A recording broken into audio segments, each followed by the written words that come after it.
let's dive in. If you were going to work with leading at either a business that's never had looked at these things before or a new business in helping guide them to put together some foundational principles on leadership and vision, mission, values, where would you start? Well, I think the first thing we would start with is to figure out what good does the company do in the world. Um, all too often, when companies create the vision, the mission, and the values, the vision and the mission particularly tend to be more about the company than anything else. And we talk about creating a compelling vision, creating a compelling mission statement. And all too often, the companies create this amazing mission statement that they put a lot of work into. They print on all their posters, they put on their company website, they share it with all the employees, and they really don't get a lot of traction out of it for whatever reason. And something that I found that I think really differentiates the compelling vision statements and missions from the less compelling vision statements and missions is really what good does the company do in the world? Because what happens sometimes is companies create a vision all about the company. We want to be the best at, we want to be the premier at, we want to be the number one at.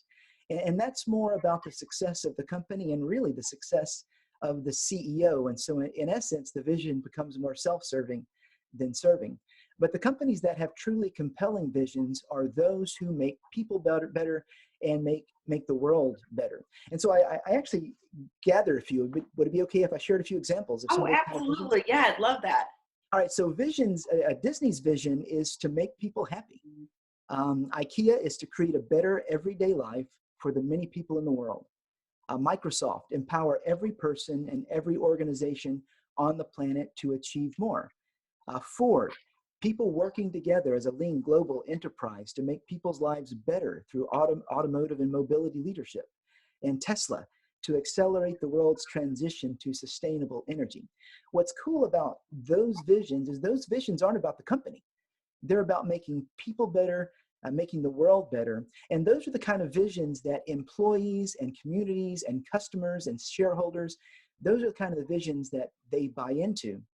And when they buy into that vision, the good we're doing in the world, then they start putting their effort into the success of the company and buying the company's products. So that's the first thing I start with is what is really the overall and overreaching purpose of the company and how does it make the world better? How does it make people better? It's very interesting because I think there's two very different perspectives to come from there. There was nothing about profits, nothing about um, corporate earnings per share That's or right. anything in those. So the one perspective that you're saying that is not as successful is when the company is just focused on the self-serving of generating income or profits for them, but when they're focused on a serving aspect of what they actually do and bring to the world. That's right. And that's a vision people buy into. And when they buy into the purpose, then they put their efforts and energies to the success of the company. And what's interesting, and especially with millennials, and also the up and coming generation after the millennials, is when they're surveyed, what do you want most from their job? They most often talk about purpose and meaning. And those kind of visions create the kind of places that the younger generations would want to work for. Interesting. So it's a great time for companies to be reevaluating how they're showing up in the world. Absolutely. If someone is listening to this and they're looking at their mission statement and realizing that it's not so motivating to their employees, how would you suggest they begin to look at it to shift it? Well, I think the key is again exploring our purpose. Is our purpose just to make money for the company and for the shareholders? And if that's the purpose, it's going to be hard to craft that vision. And so we have to reevaluate the purpose and really figure out what is the real benefit we add to the world, and how do we rewrite that vision? How do we rewrite that mission statement to focus on that benefit? And sometimes it causes a change in thinking. The leadership has to think beyond how do I bring value to the shareholders and therefore the company and therefore me, to how do I bring value to the people I lead and the communities we work in and the world at large. And so it's a significant change in perspective. That is, and I hear what you're saying there, and I think that also goes down to believing that the people that are working for you are your assets versus your liabilities. And I've known those two very different perspectives as well. And when you can embrace people as your assets and that they have the potential to help create something great, it supports that perspective. And that's so true. And I love it when companies go beyond the idea that employees are assets. Well, I heard one company say that we don't call our employees our number one resource. Because we recognize the employees are the company. And so when we look at it from that perspective and realize the only reason the organization exists is because of the great people we have working with us to the common goal, that's when we begin to realize how important the people we lead are. Yeah, that's so true. If all the employees walked out one day, there's no business, right? Absolutely. So, if a company's gone through really crafting their mission statement, so it's a serving mission statement, where do they go from there? Well, I think the self-serving nature in us, and it's natural for us to have that self-serving instinct, because from birth, we were born with that innate ability to survive.